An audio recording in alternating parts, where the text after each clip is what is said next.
de ayuda este incidente que viví junto con mi esposa en Nueva Jersey cuando todavía vivíamos allá.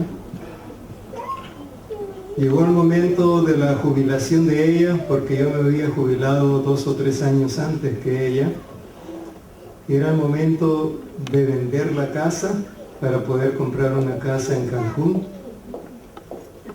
Y recuerdo que entre los requisitos que la compañía de real estate requería de mi parte era lo que ya se llama un certificado de radon. Creo que es, no sé si buena pronunciación esa en inglés, así que mejor lo voy a decir en español. Un certificado de radon. Este certificado de radon tenía que ver con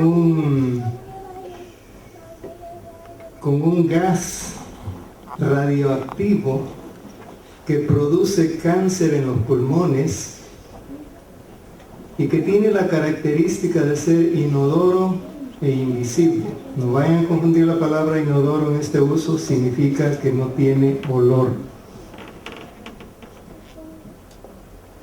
Así que busqué una compañía que se dedicara a ese negocio y la conseguí. Vinieron a la casa, hicieron la prueba el primer día y arrojó una marca que estaba por encima de lo que es recomendado por la ley.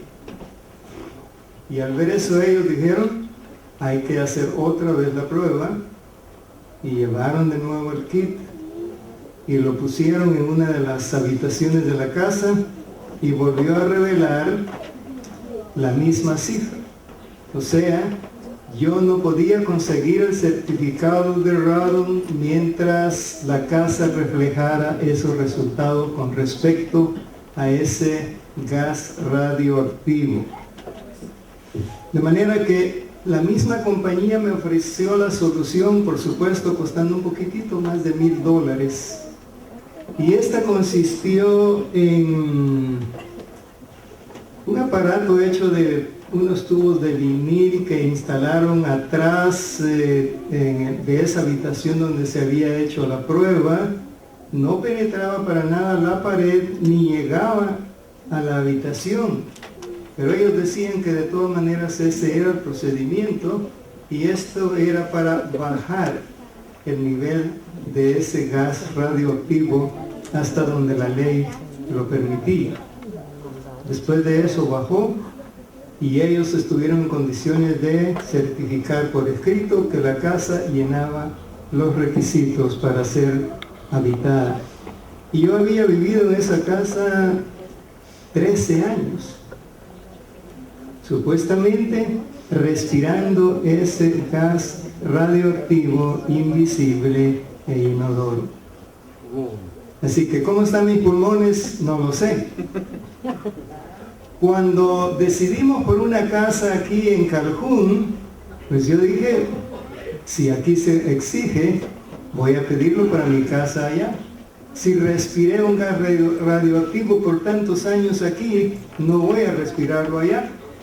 Y me comunico con las personas encargadas del trámite y me contesta la señora diciendo que aquí no es requerido por la ley. Y si no era requerido por la ley, pues yo no podía exigirlo. De modo que acepté seguir en el negocio de la casa en esas condiciones y hasta la fecha yo no sé si estoy respirando radon, gas radioactivo, continuando con el crecimiento de un cáncer en uno de mis pulmones o los dos y en los de mi esposa. No se hizo. Este mes precisamente circuló una revista publicada, me imagino que les llegó a ustedes gratis a su buzón, una revista llamada Georgia. Y ahí hay un artículo al respecto. Y confirmé, según ese artículo, escrito por la maestra que enseña esa clase en una de las universidades en Atlanta, que indica que el condado de Gordon no tiene suficiente información como para requerir eso. Pero a mí me preocupa una cosa que noté, y es que los condados de vecinos. Barton parece que se llama el que tenemos al sur. Y si alguien me ayuda a recordar el nombre del condado que tenemos al este de aquí. No, Floyd incluye está aquí de este lado, incluye a Rome. Pickens. Es Pickens el nombre. Esos dos condados, uno al sur de nosotros y el otro al este, están en la parte más alta de Radom, de acuerdo a las investigaciones que se han hecho. Y me imagino que el condado de Gordon, incluyéndonos a nosotros, que somos parte del mismo, no refleja nada porque posiblemente, pues nadie ha sido declarado con cáncer en los pulmones por causa del Radom. Ahora, ¿cuál es la importancia de esto en este momento? Es que se trata de algo que está en el ambiente, pero que no se ve. Puede estar en el ambiente, pero no lo sentimos, no lo olfateamos. Puede estar perjudicando, pero no nos damos cuenta. Posiblemente se descubra cuando ya no hay nada que hacer al respecto. Así que la única manera de resolver eso es, según recomienda la autora del artículo en la revista Georgia, que uno mismo se compre de la misma universidad un kit que viene costando unos $13 e incluye también el costo de los resultados revelados de esa prueba. Y entonces uno estaría tranquilo al respecto. Ahora, en un tema como el que vamos a presentar ahora, ¿cuál es la importancia? ¿Cuál es el uso que le estamos dando? A veces vivimos rodeados de un ambiente contaminado y no lo sabemos. También vivimos rodeados de un ambiente contaminado por el pecado, aunque sí lo sabemos. Pero a veces no tenemos la capacidad de detectar los peligros de los cuales estamos rodeados. Sí hay formas visibles del pecado, claramente visibles, claramente estipuladas en la palabra del Señor, y hasta donde nos alcanza nuestra experiencia espiritual en la relación que mantenemos a diario con el Señor Jesús, hacemos esfuerzos por mantenernos alejados de esa situación. Si quisiéramos pensar un poquito ahora en la importancia de la transición de un año al otro, estando apenas a unas 5 horas de ese momento, tengo entendido que el sol ahora se oculta a las 5:37, 5:39, diríamos que faltan unas 5 horas, ¿no es cierto? Pensemos en un momento crucial para un pueblo que nos antecedió, escogido, elegido por Dios, formado desde su primera célula, a la cual llamaríamos Abraham, y que llegó a ser más tarde el pueblo de Israel, 430 años más tarde del momento en que él fue elegido. Cuando este pueblo estaba justo a la orilla del río Jordán, la Sagrada Escritura dice que Dios le dio instrucciones a Josué para que le indicara al pueblo cómo debía prepararse para ese evento. Si vamos a la Sagrada Escritura en Josué capítulo número 3 y el versículo número 5, encontraremos la orden específica de enfrentar ese momento tan delicado, tan glorioso, tan crucial para un pueblo que había esperado tanto y sufriendo tanto. Éxodo 3:5 nos dice: entonces Josué le dijo al pueblo, purifíquense, porque mañana el Señor hará grandes maravillas entre ustedes. ¿Qué significaba eso? El pueblo iba a ser testigo de un evento glorioso, crucial, esperado por mucho tiempo. Y tal vez Josué se refería de esta manera al pueblo pidiéndole purificación o preparación o el apartarse del pecado, pensando en otro evento semejante vivido por el pueblo de Dios, no el mismo, porque la mayoría había muerto ya en el desierto. Pero nos dice Éxodo 19 y el versículo número 10, que también ahí, antes de revelarse de una manera muy especial Dios a su pueblo elegido recién salido de la esclavitud en Egipto, con las palabras siguientes. Éxodo 19 y el versículo número 10 dice así: Moisés, número 10. Después el Señor le dijo a Moisés: desciende y prepara al pueblo para mi llegada. Conságralos hoy y mañana y haz que laven su ropa. Aquí tenemos entonces a un pueblo que estaba a punto de recibir una manifestación como nunca antes habían visto en su historia personal como individuos, ni colectivamente, y el Señor requería que el pueblo fuese avisado con anticipación para prepararse para recibir al Señor. Santifícalos, le dijo el Señor a Moisés. Era una obra de preparación, una obra que debía hacerse meticulosamente. Iban a estar en la presencia misma de Dios, aunque no lo verían como Él es, porque se cubrió de gloria y de nube allá en el monte de Sinaí, pero el pueblo debía hacer una obra de santificación. ¿Qué significa esto de santificar? La raíz claramente nos lo dice, la raíz en la palabra santificación. Nuestra mente vuela inmediatamente a la palabra santo. ¿Y qué entendemos por el concepto santo?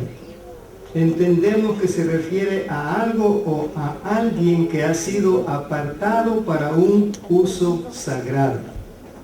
Así que cada vez que el individuo necesita estar en la presencia de Dios en forma especial, debe asegurarse de que ha hecho los arreglos. Debe preparar su corazón para encontrarse con Dios.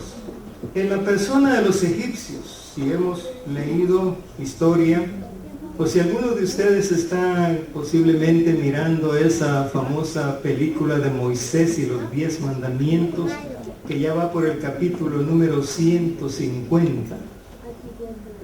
Pero aún sin ver esa película, podemos saber por la historia que los egipcios no se dejaban crecer el cabello, ni siquiera las mujeres.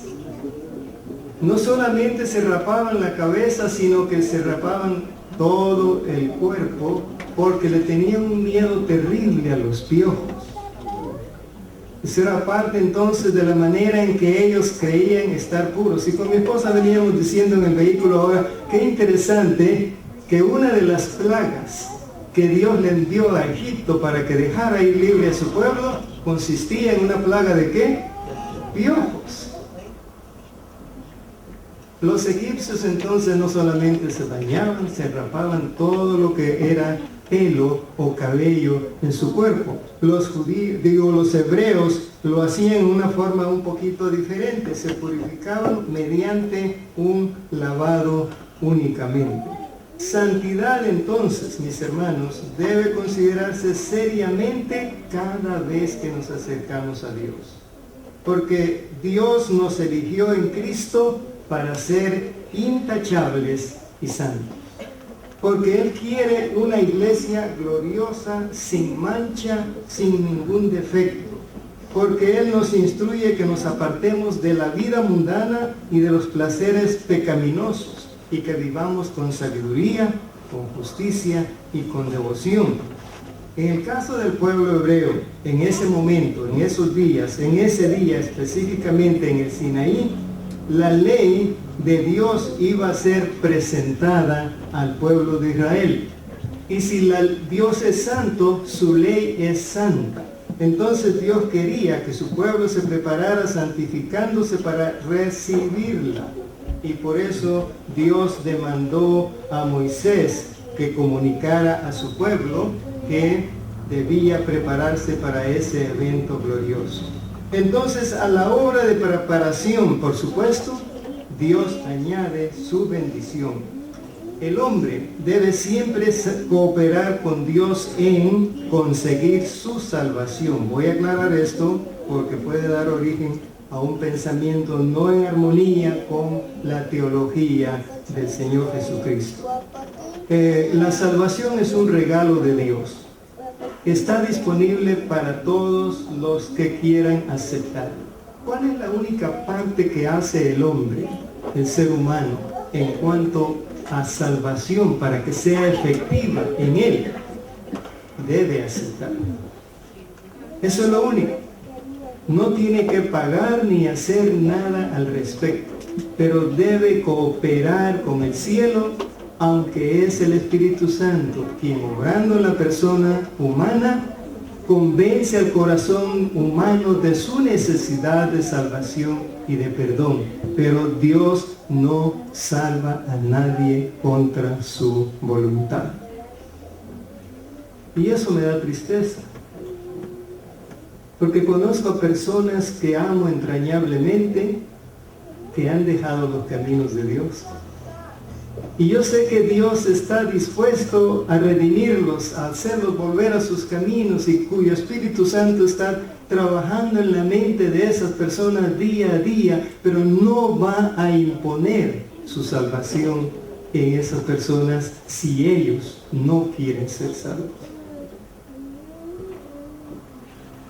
El texto que leímos primero, en Josué capítulo número 3 y el versículo número 5, añade, creo que es el 8,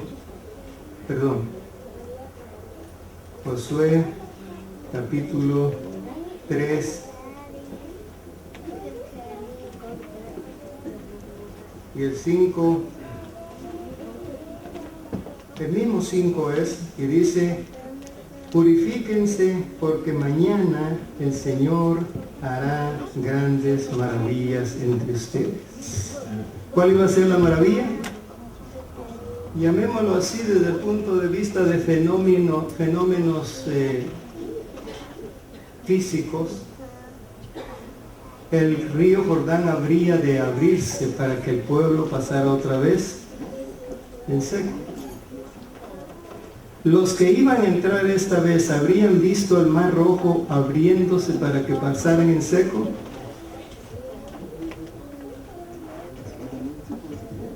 No todos, ¿verdad? Aquellos que tenían 20 años para arriba y que se rebelaron en el desierto, murieron en el desierto.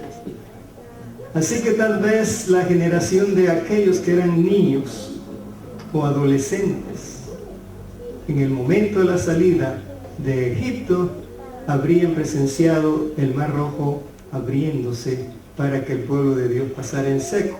Pero los que nacieron durante el peregrinaje del pueblo de Israel por el desierto, y esto duró ¿cuántos años? 40 años. Así que un buen número se sumó otra vez, como quien dice, para reponer a aquellos que murieron. Porque eran 653,000 los que salieron, solamente contando hombres de 20 años para arriba. Ahora, esta gente estaba siendo avisada de que Dios habría de hacer grandes maravillas con el pueblo de Dios. La palabra maravilla se encuentra que también viene de una raíz semejante a la de santificarse.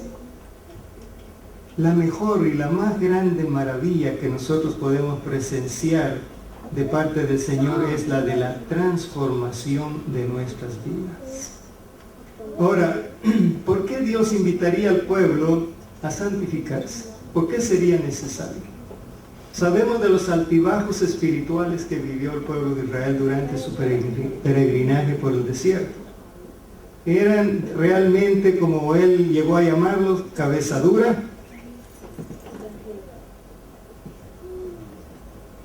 Un tiempo estaban bien, otro tiempo estaban mal. Justo después del gran milagro operado en el Mar Rojo, ellos estaban ya otra vez adorando ídolos. Faltaba la comida y estaban reclamando que no había comida y deseaban las ollas de carne que ellos se comían en Egipto. Así que ahora este pueblo que ya al final de casi 40 años está justo en la ribera del río Jordán, listo para atravesarlo. Llegó ese momento glorioso que no pudieron vivir Aarón ni Moisés. Cuando uno humanamente se sienta a meditar en esto, dice, pero qué ingratitud.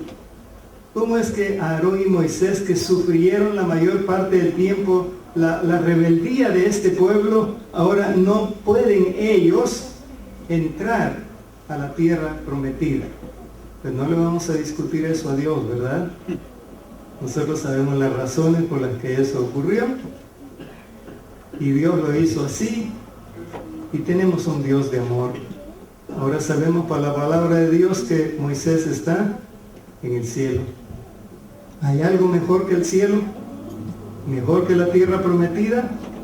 Así que en medio o detrás de aquello que al pensamiento humano podría parecer injusticia divina, se convierte en ¿qué? En una bendición. En una bendición. Pero ahora tenemos a un pueblo entonces que ha tenido muchos momentos difíciles y momentos tristes que han provocado la ira de Dios. Habían derrotado a los habitantes de la zona de Basán, o sea, aquella región que le entregarían a 2 tribus y media al oriente del Jordán. Y estaban ubicados entonces en un momento determinado en tierras de Moab, tranquilos, esperando el momento indicado por Dios para que entraran a poseer la tierra prometida. Estaban en un ambiente de tranquilidad, sin mucho que hacer. ¿Se ha imaginado usted alguna vez siendo parte de una caravana que está en transición, a donde usted no tiene oportunidad ni de acrecentar su fortuna, ni de llenar su casa de muebles, porque usted sabe que está peregrinando? ¿Habrá suficientes cosas en las cuales ocupar el tiempo? El pueblo de Israel tenía ese problema. Tenía bastante tiempo libre.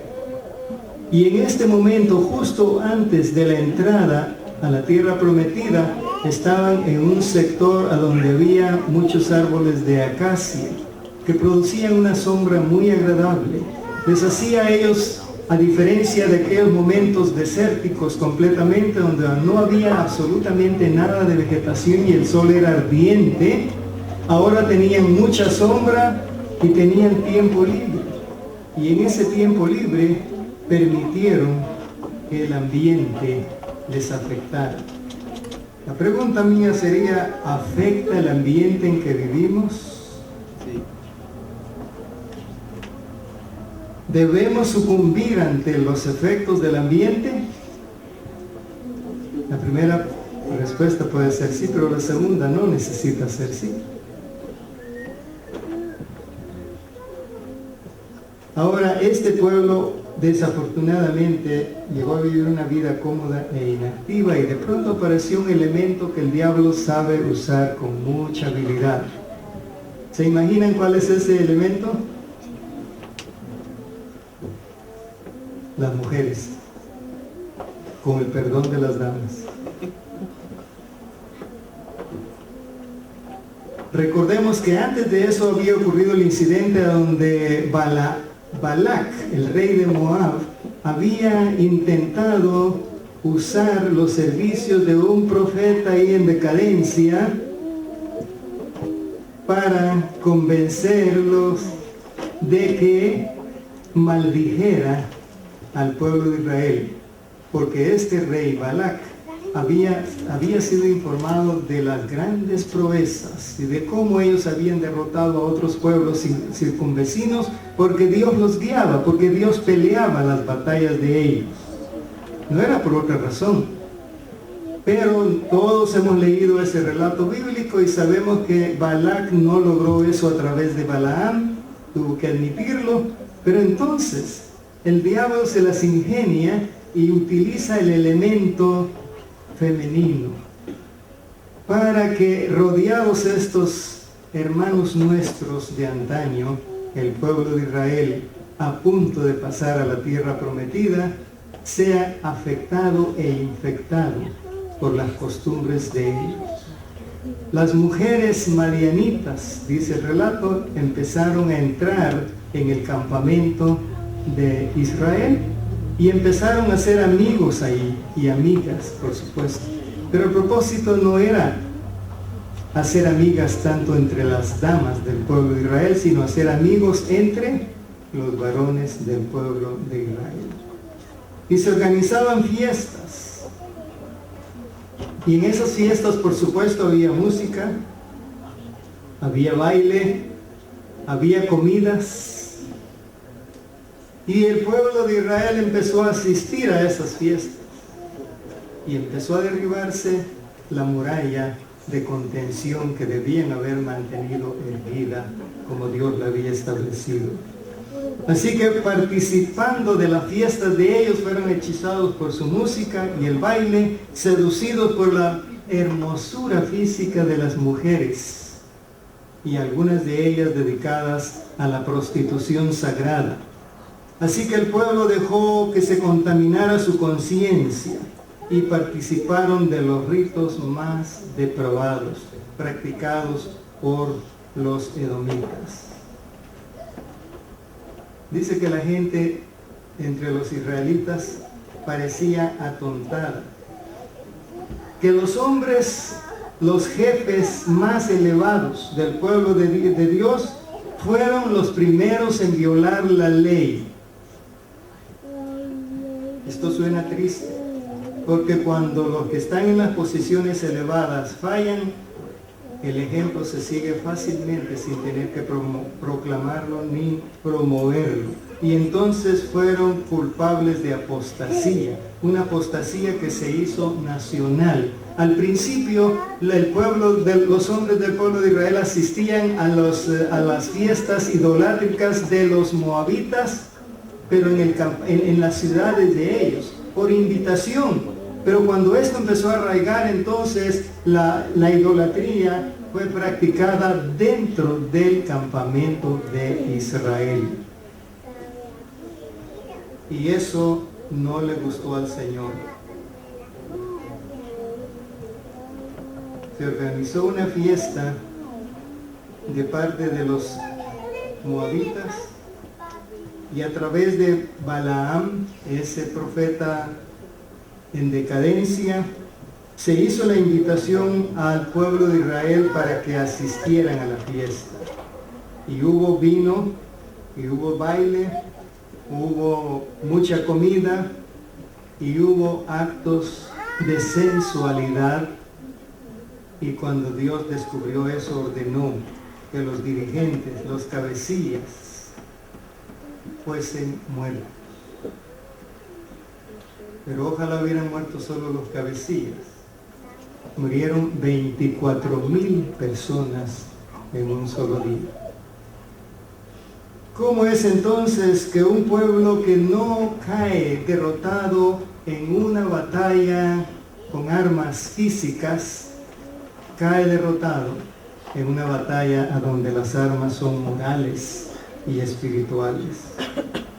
Un punto muy triste de esto es en el momento en que el pueblo de Israel, después de la muerte de esos 24,000, estaba llorando ahí junto al tabernáculo por sus pecados, arrepentidos de haber caído en esa prueba, en esa tentación. Y entonces entra uno de los nobles del pueblo de Israel llamado Zimri.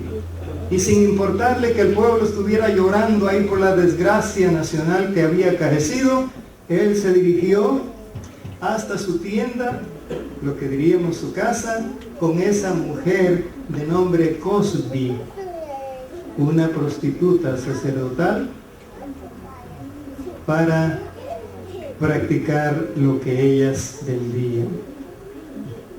Afortunadamente, nos dice el relato que uno de los sacerdotes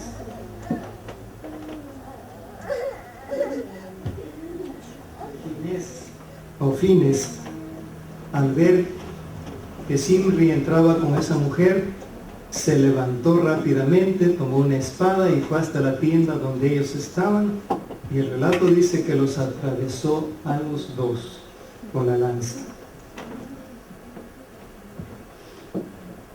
Por lo menos había ahí uno que estaba celoso de la santidad de Dios. 24,000 personas que mueren en un solo día es un evento, es un acontecimiento muy triste. Gracias a Dios, en ese evento también murieron los últimos que quedaban de aquellos que no debían entrar a la Canaán prometida.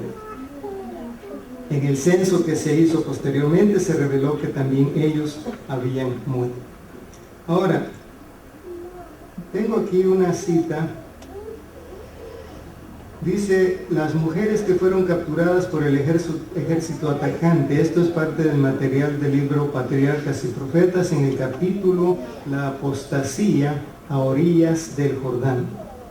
Las mujeres que fueron capturadas por el ejército atacante fueron muertas según la orden de Moisés, como las más culpables y como el enemigo más peligroso de Israel. Hermanos, hasta hoy por hoy encontramos que aún en la política se usa a determinadas mujeres para hacer caer a grandes hombres, para penetrar secretos de Estado. Aparentemente se puede entablar una relación con una dama sin ningún peligro. El peligro generalmente está escondido. El pueblo de Israel tuvo que sufrir esta experiencia amarga y con consecuencias muy tristes para todos. Dice también este mismo material que fue por causa de mujeres que la generación de Set se alejó de su integridad. Y eso está en Génesis también, en los primeros capítulos, cuando dice la palabra de Dios que los hijos de los hombres, los hijos de Dios buscaron mujeres entre las hijas de los hombres. Y eso hizo necesario el diluvio. Así fue también como José fue tentado en Egipto. Así fue como Sansón entregó su fuerza y la defensa de Israel en manos de los filisteos. Así fue también como tropezó David, y así fue también como Salomón, el más sabio de los reyes, el 3 veces llamado amado de Dios, se hizo esclavo de la pasión y sacrificó su integridad. Hermanos, si en algo se parece el pecado al radon, es que a veces no lo detectamos y nos damos cuenta de él en nuestras vidas hasta que ha ocasionado mucho daño. Satanás conoce el punto débil de cada uno de nosotros. Él conoce cada carácter con el cual quiere trabajar para impedir que cruce la línea, que cruce el río Jordán y penetre en la tierra prometida. Y cuanto más cerca de Canaán celestial esté el pueblo de Dios, más cuidadoso debe ser el pueblo de Dios, porque Satanás estará trabajando más intensamente para lograr sus propósitos malévolos. Tratará de vencer a aquellos que poseen responsabilidades en el pueblo de Dios. Hermanos, si algo debiéramos como miembros de iglesia conocer bien y practicar bien, es reconocer que cuanto más elevado pone Dios a un individuo, hombre o mujer, en una posición de responsabilidad dentro de la iglesia, tanto más debiéramos orar por esa persona. No es en las posiciones que están hasta abajo que el diablo se interesa. Él sabe que cuando ataca a los que están en una posición elevada, si logra bajar de ese pedestal a esa persona, logrará entonces destruir al resto.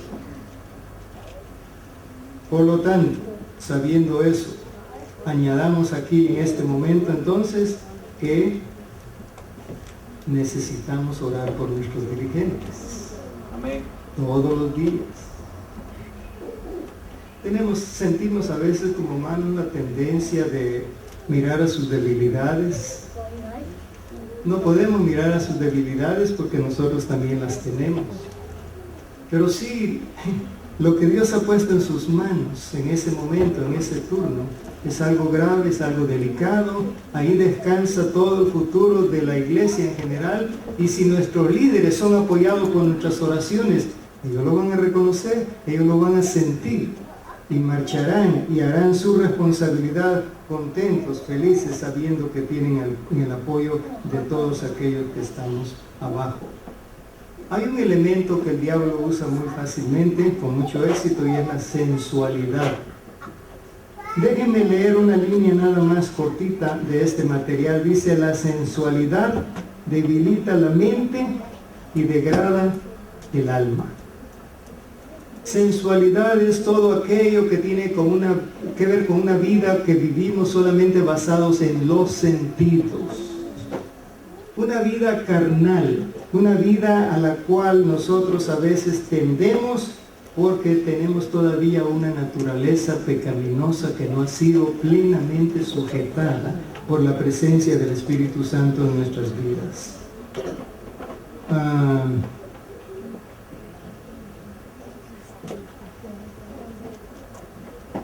Hay otro elemento aquí, lo vamos a decir con mucho cuidado. Estamos preparándonos para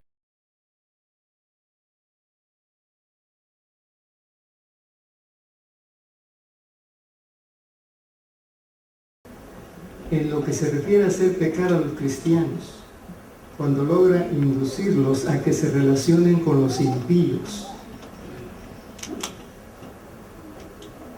Ya les dije el título del capítulo y les dije el nombre del libro donde está.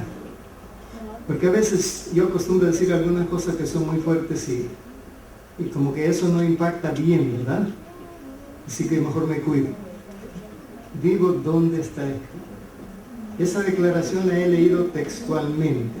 Satanás obtiene su mayor éxito en lo que se refiere a hacer caer a los cristianos cuando logra inducirlos a que se relacionen con los impíos. Ustedes dirán, pero vivimos en un mundo y en un vecindario, quizá. Nuestra casa está ubicada geográficamente rodeada de personas que no son temerosas de Dios, ¿de acuerdo? Es inevitable algún tipo de relación con ellos. Pero allí mismo, en medio de ese vecindario, si en el trabajo tenemos personas no temerosas de Dios como compañeros, dice que Él pide que se mantengan sus hijos tan distintos como deben ser los hijos de Dios con respecto al mundo, distintos. Entonces, de cuando en cuando conviene darse una mirada a uno por encima, quizá oírse uno a sí mismo para saber cómo está hablando, y una mirada por encima para saber qué tanto uno se está pareciendo a los demás que lo rodean, qué tanto se parece a aquellos que no tienen temor de Dios. El Señor dice en su palabra claramente: salid de en medio de ellos y apartaos, y no toquéis lo inmundo. Dios quiere que nos mantengamos muy diferentes. Dios quiere que evitemos imitar el espíritu y las costumbres que nos rodean por parte de aquellos que no tienen temor de Dios. Dice además en otra línea aquí: los que siguen a Cristo deben separarse de los pecadores y buscar su compañía tan solo cuando haya oportunidad de beneficiarlos. Si hay algún reclamo, si nace en su mente un reclamo con respecto a este contenido, se lo pueden hacer a Elena de White cuando lleguemos al cielo. Ya no hay manera de hacérselo. Estoy leyendo estas líneas de escritos de ella. si vamos a relacionarnos con la gente que no tiene temor de Dios, que sea solamente cuando nos nace en el corazón ir a buscarlos para darles un estudio bíblico o para tener una oración por ellos. En otras palabras, lo que quieren decir estas líneas es que al relacionarnos con las personas que no tienen temor de Dios en nuestro paso por esta tierra, nos aseguremos de no seguir ni los pensamientos, ni las palabras, ni las costumbres, ni los hábitos de ellos. Por eso conviene de cuando en cuando hacer un análisis personal. Mis hermanos, la caída en el pecado no es algo repentino. Se produce en forma gradual. Si no prestamos atención a aquellos pequeños incidentes o aquellas pequeñas cosas, a su tiempo sufriremos entonces consecuencias mayores. Dice la misma sierva del Señor, son en verdad pocas las diversiones que Satanás no aprovecha para destruir las almas. Son pocas las diversiones que Satanás no aprovecha para destruir las almas. Sobre toda cosa guardada, guarda tu corazón, es el consejo del sabio Salomón, porque de él mana la vida. El que procura desarrollar un carácter noble y virtuoso sin la ayuda de la gracia de Cristo, edifica su casa sobre las arenas movedizas. Mis hermanos, no hay santificación sin el Señor Jesús. Solamente siguiéndolo a Él, a la distancia que Él quiere que lo sigamos, es que podemos llegar a ser realmente santos. Y claro, nos da temor presentarnos delante de Dios, y eso en cierto modo creo yo que nos ayuda, porque sabemos que nos da temor presentarnos delante de Dios porque nuestra condición humana y espiritual es delicada. Hay pecado en nuestras vidas, y si comparecemos delante del Señor con ese pecado pretendiendo seguir adelante así hasta el final, estamos equivocados. Dice, se deben cuidar las avenidas del alma, debe abstenerse de leer, ver u oír cuanto sugiera pensamientos impuros. Es tan delicado esto, ¿verdad? Que este se le llamaría por algunos tal vez un sermón fanático.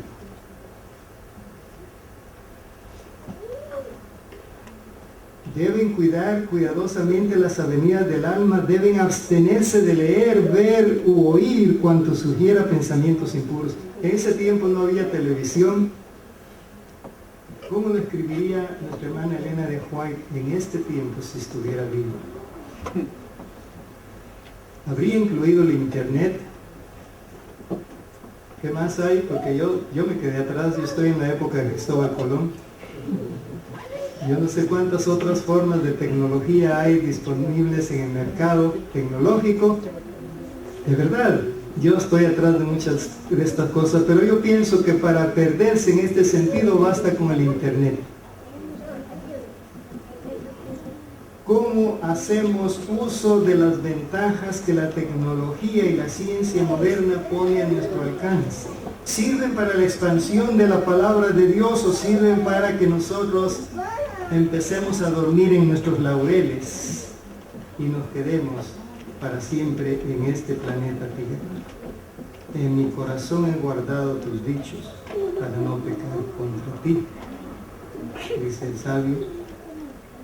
Aquí estamos nosotros hoy, hermanos, a 5 horas de entrar. Que alguien me ayuda y me dice, por favor, que marca el reloj allá, porque yo ya no alcanzo a ver allá ni con lentes. ¿Cuánto falta? 12:15. Me dijeron que debía terminar a las 12. Estamos a 5 horas de entrar en otro año. Es un año en el que nuestra existencia podría terminar.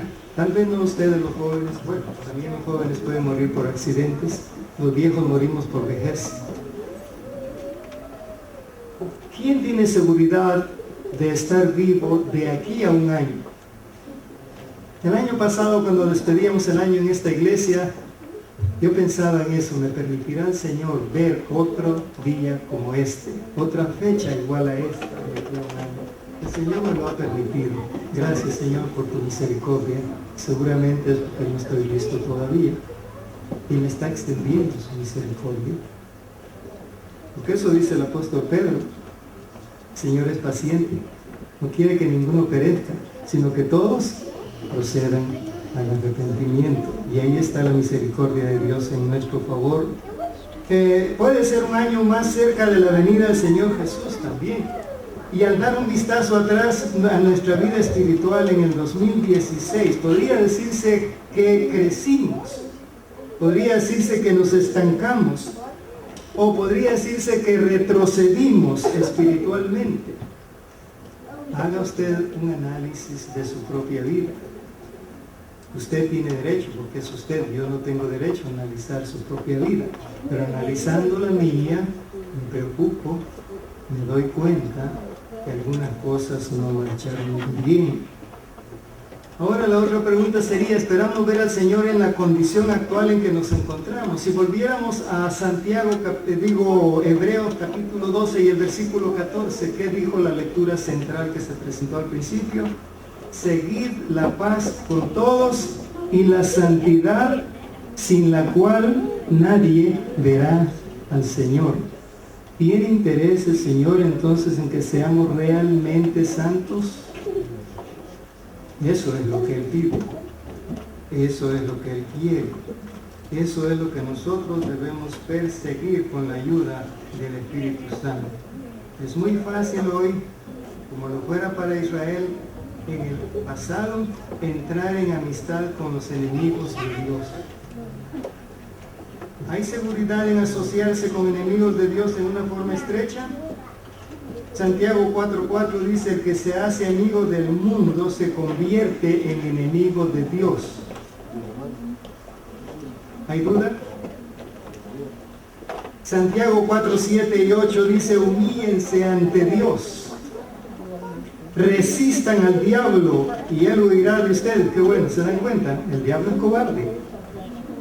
Si usted lo enfrenta solo, cuídese, lo va a destruir. Pero si usted está siempre con el Señor Jesús, el diablo se pone las de Villadillo. Huye, es cobarde. Esa es su característica principal. La solución entonces estaría en acercarse a Dios. Eso es lo que dice ahí Santiago 4, 7 y 8. También dice el capítulo 1 y versículos 21 y 22, quiten de su vida todo lo malo y lo sucio. Pongan en práctica la palabra de Dios. Ay, hermanos, el Señor nos va a juzgar por el nivel de luz que recibimos y tal vez no lo aplicamos en la vida espiritual. En Santiago 2, 17 y 18 nos dice que la fe sin obras no es fe, está muerta. Nuestra fe debe ser mostrada en nuestra conducta personal, y conducta es el conjunto de actos y pensamientos y actitudes realizadas a lo largo de cada día de nuestra vida. En Hebreos capítulo número 12 y el versículo 1 dice, quitémonos todo peso de pecado que nos impide correr. En 2 Timoteo 2:19 nos dice, los que pertenecen al Señor deben apartarse de la maldad. ¿Verdad que no queda ninguna duda de lo que Dios quiere? Lo que significa para Él ser santos. Los que pertenecen al Señor deben apartarse de la maldad. Es verdad que la santificación es el producto de un instante cuando nosotros nos encontramos con el Señor. Digo, la justificación. Pero la santificación es el proceso de toda la vida en escala ascendente. En Filipenses 1:27 nos dice que debemos vivir como ciudadanos del cielo. Nosotros no somos de este mundo. Jesús lo dijo en su oración pastoral, allá en el capítulo 17 de San Juan. Dice, están en el mundo, pero no son. Ahora, ¿qué recursos pone nuestro Dios a nuestra disposición para lograr pasar la línea de este año, en armonía con su santa voluntad, y posteriormente, cuando eso ocurra por la voluntad divina, ser llevados en las nubes de los cielos por nuestro Señor Jesucristo a la Canaán, al cielo mismo. Segunda de Pedro 1:3 nos da uno de los recursos. Dios nos ha dado todo lo que nos necesitamos para llevar una vida recta. ¿Hace falta algo que sea útil para llevar una vida recta? Dios nos ha dado todos los recursos necesarios para llevar una vida recta. En 1 Pedro 4:7 dice: el fin del mundo se acerca, sean serios y disciplinados en sus oraciones. ¿Se acuerdan ustedes de aquella declaración en el Antiguo Testamento, que también es el título de un libro que publicaron nuestras casas publicadoras, alguna de ellas? Si mi pueblo orara. ¿Qué pide ahí la palabra del Señor? El fin del mundo se acerca, sean serios y disciplinados en sus oraciones. ¿Hay suficiente volumen de oración en nuestra vida diaria, mis hermanos?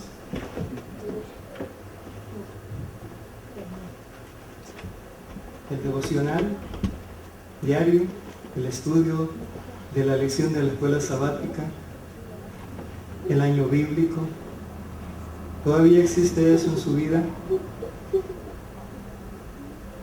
O si pudiéramos imitar en algo a otras personas, a otras denominaciones religiosas, yo mencionaría a los hermanos pentecostales. Sus reuniones de oración duran horas. Y podemos estar buscando los equivocados en algunas actitudes que ellos asumen en público cuando están en sus reuniones, pero de que oran, oran, y oran mucho. Nosotros somos bien atrevidos, nos lanzamos a veces a las actividades del día con una taza de alguna bebida en la mano y un sándwich en la otra, manejando, a veces arreglándonos el cabello frente al espejo ahí cuando paramos en un semáforo, vamos apurados. Pero cuando regresamos ya es muy tarde para tener deseo de tener un momento devocional. Debemos ser disciplinados y serios en nuestras oraciones. Por eso, Señor, oró: santifícalos en tu verdad, tu palabra es la verdad. Oh, yo me alegro cuando me doy cuenta que en algunas iglesias hay una Biblia para cada una persona que se sienta ahí, detrás del respaldo de cada banca. Ahora, ¿sería necesario eso, mis hermanos, si todos trajéramos nuestra Biblia? Y por supuesto, no estoy diciendo que vamos a traerla solo cuando venimos a la iglesia. En casa no debe coger polvo. Santifícalos en tu verdad, tu palabra es la verdad. Significa que nosotros debemos nutrirnos diariamente de la palabra de Dios. Con razón el diablo nos sacude cada poco y nos hace caer. Nadie ha caído tan bajo después de vivir una vida de relación personal con Dios genuina, en oración diligente y en profundo y abundante estudio de la palabra de Dios. En Juan 5:21 nos dice: queridos hijos, aléjense de todo lo que pueda ocupar el lugar de Dios en el corazón. Podría decir esto para un joven tal vez en estas palabras: aléjese de esa muchacha porque no tiene temor de Dios, no es del pueblo de Dios. Y podría decirlo a la inversa también.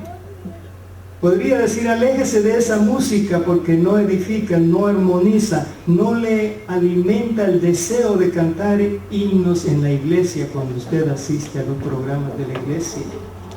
Le va a hacer pensar que los programas de la iglesia son aburridos. Sí, porque la música de la iglesia no tiene el ritmo de la música del mundo y no debiera tener el ritmo de la música del mundo nunca. Hay tanta música ahora en el internet, ¿verdad? Algunos himnos que se están cantando en la iglesia también son cogidos del internet, no importando el ritmo. Pero la iglesia no tiene deficiencia en ese sentido. Un libro de himnos con más de 500 himnos para ser usados en los programas de la iglesia, ¿de qué podemos quejarnos? La iglesia tiene suficientes recursos para alimentar la vida espiritual de cada uno de sus hijos. En 1 Tesalonicenses 5:23 nos dice: el Dios de paz los haga santos en todos los aspectos, todos, que su espíritu, alma y cuerpo se mantenga sin culpa hasta que nuestro Señor Jesucristo vuelva. ¿En cuánto debemos ser santos? En todos los aspectos. Yo voy a volver otra vez aquí ahora Josué 3, con esto termino. Digan amén. Amén. Voy a terminar. Los versículos 1 al 3, oigan cómo dice, Josué 3, del 1 al 3.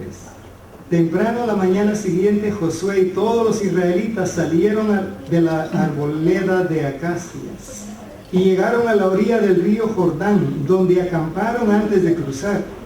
3 días después, los jefes israelitas fueron por el campamento y dieron al pueblo las siguientes instrucciones: cuando vean a los sacerdotes levitas llevar el arca del pacto del Señor su Dios, dejen sus puestos y síganlos. ¿A quiénes debían seguir?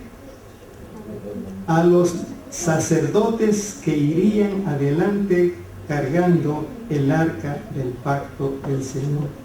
Mantengan una buena distancia. Solo las personas elegidas, escogidas y entrenadas para ese trabajo cargarían el arca del pacto.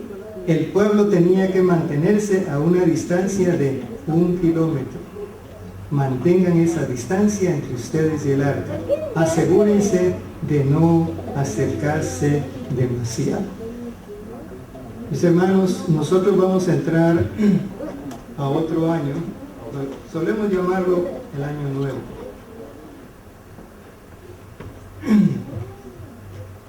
Pero no habrá éxito en ese año a menos que sigamos a Dios.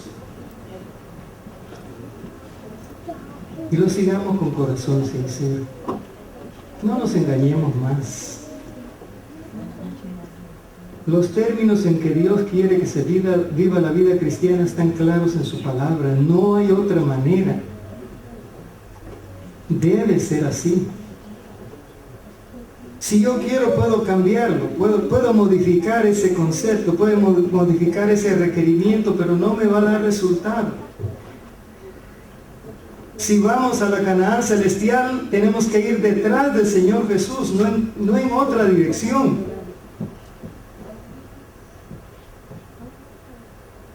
Así que esta mañana, y lamentablemente yo lo hago solamente una vez en el año, nos proponemos muchas cosas y a veces no las alcanzamos por falta de intensidad o esfuerzo. Pero en esta mañana yo quisiera decirle a mi Dios que me ayude a cruzar la línea hoy a la puesta del sol a un año nuevo. Pero quiero pedirle que me ayude a hacerlo de una manera en que también esto sea una figura de cruzar el río que me separa para ser parte de los habitantes de la Canaán celestial. Yo sé lo que esto implica. Hay muchas cosas que cambiar en mi vida. Hay 2 cosas aquí. Una de ellas es mi temperamento mismo. La otra no se lo voy a decir, es demasiado íntima. Y esa es mi lucha. Yo quisiera que en el año 2017 el Señor me ayude a cambiar eso. Yo quisiera realmente formar parte de esa caravana. Cruzará la línea. Que siendo que viva o que muera, de alguna manera, por medio de la resurrección primera, o por medio de la transformación en el momento, el Señor Jesús me tome entre los redimidos de toda la historia de este planeta Tierra. Pregunto, ¿usted realmente quiere formar parte de ese pueblo? Amén. Pero recuerden que no podemos ir en la dirección contraria en que camina el Señor Jesús. Tenemos que seguir en el sendero que Él marca. ¿Alguno de ustedes quisiera expresar ese deseo hoy, en este momento, levantando su mano? Yo invito a los que levantaron la mano a que se pongan de pie conmigo. Hay un himno y vamos a decirlo entonces con música al Señor, el himno 247. Voy a pedir que los hermanos que dirigen el canto me ayuden. Esa va a ser nuestra dedicación personal, la expresión más sentida de nuestro corazón, con el himno Yo te seguiré, oh Cristo.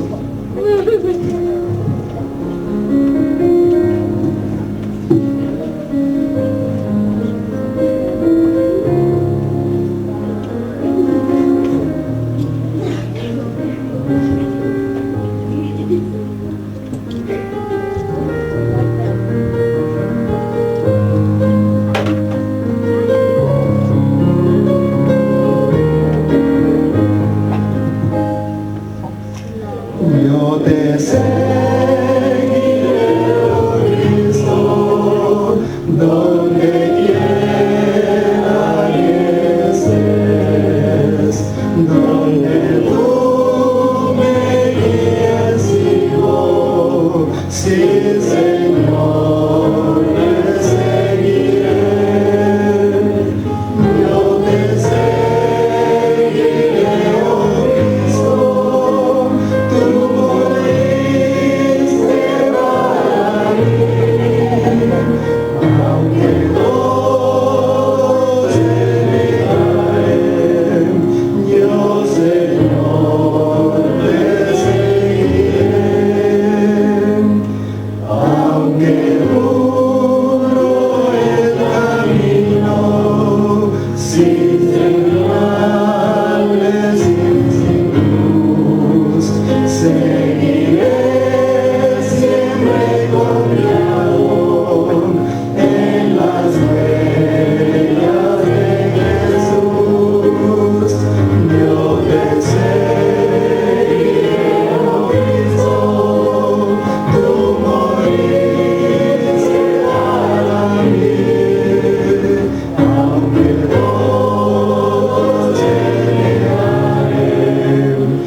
Señor, a través del himno hemos expresado el deseo de nuestro corazón. Es profundo, es sincero, pero solo puede ser una realidad con tu ayuda. Suplicamos que este año podamos buscar más intensamente la presencia de tu Espíritu en nuestras vidas y que con Él vengan todas las bendiciones que vienen aparejadas, que de esa manera podamos vivir de acuerdo a tu santa y divina voluntad. Y si en este año que viene tú nos llamas al descanso, que nos encuentre preparados para enfrentar el juicio final.